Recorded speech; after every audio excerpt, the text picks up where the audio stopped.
ഇടുക്കി മുളരിങ്ങാട് കാട്ടാനാക്രമണത്തിൽ യുവാവ് കൊല്ലപ്പെട്ട സംഭവത്തിൽ പ്രതിഷേധം കനക്കുന്നു. കൊല്ലപ്പെട്ട അമർ ഇലാഹിയുടെ മൃതദേഹം സൂക്ഷിച്ചിരുന്ന തൊടുപുഴ താലൂക്ക് ആശുപത്രിക്ക് മുന്നിലാണ് പ്രതിഷേധം. വണ്ണപ്പുറം ഗ്രാമപഞ്ചായത്തിൽ ബിജെപി ഹർത്താലിന് ആഹ്വാനം ചെയ്തിട്ടുണ്ട്. അതേസമയം പോസ്റ്റ്മോർട്ടം നടപടികൾ ഇന്ന് തന്നെ പൂർത്തിയാക്കാൻ ജില്ലാ കളക്ടർ ഉത്തരവിട്ടു. ഇന്ന് വൈകുന്നേരമാണ് വീടിന് സമീപത്ത് വെച്ച് 22-കാരനായ അമറിനെ കാട്ടാന ആക്രമിച്ച് കൊലപ്പെടുത്തിയത്. നാട്ടുകാർക്ക് ഇവിടെ ഏതായാലും വീടിട്ടിട്ട് പോകാനൊന്നും പറ്റൂല, ഇവിടെ ജീവിക്കാതിരിക്കാനും പറ്റൂല. ഇവിടെ ജീവിക്കണമെങ്കിൽ ഞങ്ങൾക്ക് ഇവിടെ ജീവിക്കണം, ഞങ്ങളുടെ മക്കൾക്ക്, ഞങ്ങളുടെ വരും തലമുറയ്ക്ക് ഇവിടെ ജീവിക്കണം, കാരണവന്മാർക്ക് ഇവിടെ ജീവിക്കണം. ഇവിടെ ജീവിക്കാൻ വേണ്ടി ഞങ്ങൾക്ക് വേണ്ടത് ഇതിന് ശാശ്വതമായൊരു പരിഹാരമാണ്. ഫെൻസിങ് പൂർത്തീകരിക്കുക, ട്രഞ്ച് സ്ഥാപിക്കുക എന്നുള്ള രീതിയിലേക്കാണ് ഇത് ചെയ്തു തരേണ്ടത്. ഇതൊന്നും ചെയ്തു തരാതെ ഇല്ല. ഇന്നൊരു ജീവൻ നഷ്ടപ്പെട്ടു. ജീവൻ നഷ്ടപ്പെട്ടപ്പോൾ എല്ലാവരും ഇറങ്ങുന്നുണ്ട്. അപ്പോൾ ആ രീതിയിൽ മുന്നോട്ട് പോയി ഞങ്ങൾക്ക് ഇവിടെ ജീവിക്കാനുള്ള ഒരു അവസരം ഉണ്ടാക്കി തരണമെന്ന് വിനീതമായി അഭ്യർത്ഥിക്കുകയാണ്. ഞങ്ങളുടെ അനിയനാണ് പോയിരിക്കുന്നത്, ഞങ്ങളുടെ കൂട്ടുകാരനാണ് പോയിരിക്കുന്നത്.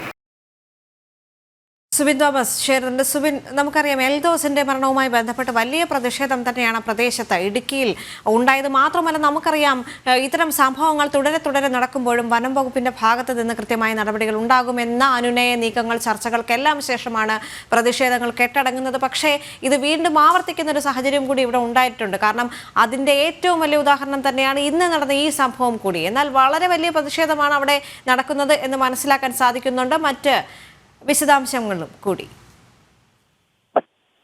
ഇന്ന് വൈകുന്നേരം 4 മണിയോടുകൂടിയാണ് ഇത്തരത്തിൽ വീടിന് സമീപത്ത് പ്ലാന്റേഷനിൽ, അതായത് തേക്ക് പ്ലാന്റേഷനിലേക്ക് അഴിച്ചുവിട്ടിരുന്ന പശുവിനെ തിരിച്ചു വിളിക്കാൻ പോയ 22-കാരനായ ആ യുവാവിനെ കാട്ടാന ആക്രമിച്ച് കൊലപ്പെടുത്തുന്നത്. ഇതിനുശേഷം നിലവിൽ ഇപ്പോൾ വലിയ രീതിയിലുള്ള പ്രതിഷേധങ്ങൾ തൊടുപുഴ കേന്ദ്രീകരിച്ച് ഉടലെടുക്കുന്ന ഒരു സാഹചര്യമാണുള്ളത്. പ്രധാനമായും UDF ആണ് ഈ ഒരു പ്രതിഷേധവുമായി രംഗത്തുള്ളത്. പ്രധാനമായും അവർ മുമ്പോട്ട് വയ്ക്കുന്ന ഒരു ആവശ്യം ഈ നഷ്ടപരിഹാര തുക അതിപ്പോൾ തന്നെ നൽകണമെന്നുള്ള ഒരു ആവശ്യമാണ് അവർ മുമ്പോട്ട് വയ്ക്കുന്നത്. അതിനുശേഷം മാത്രമേ പോസ്റ്റ്മോർട്ടം നടപടികൾ നടത്തേണ്ടതുള്ളൂ എന്നുള്ളൊരു നിലപാടാണ് അവർ സ്വീകരിച്ചിട്ടുള്ളത്. അതേസമയം അതിൽ ഇപ്പോൾ ചേരി തിരിഞ്ഞ് UDF പ്രവർത്തകർ ഇത്തരത്തിൽ ഒരു പ്രതിഷേധം സംഘടിപ്പിക്കുന്നു എന്നുള്ളതാണ് ഏറ്റവും പ്രധാനപ്പെട്ട മറ്റൊരു കാര്യം. അതിൽ ഒരു ആരോപണം ഉയരുന്നത് സ്ഥലം MLA ഇതുവരെ സ്ഥലത്തെത്തിയില്ല, അല്ലെങ്കിൽ ഈ പറയുന്ന താലൂക്ക് ആശുപത്രിയിൽ അടക്കം എത്തിയില്ല എന്നുള്ളൊരു ആരോപണമാണ് അവർ പ്രധാനമായും ഉന്നയിക്കുന്നത്.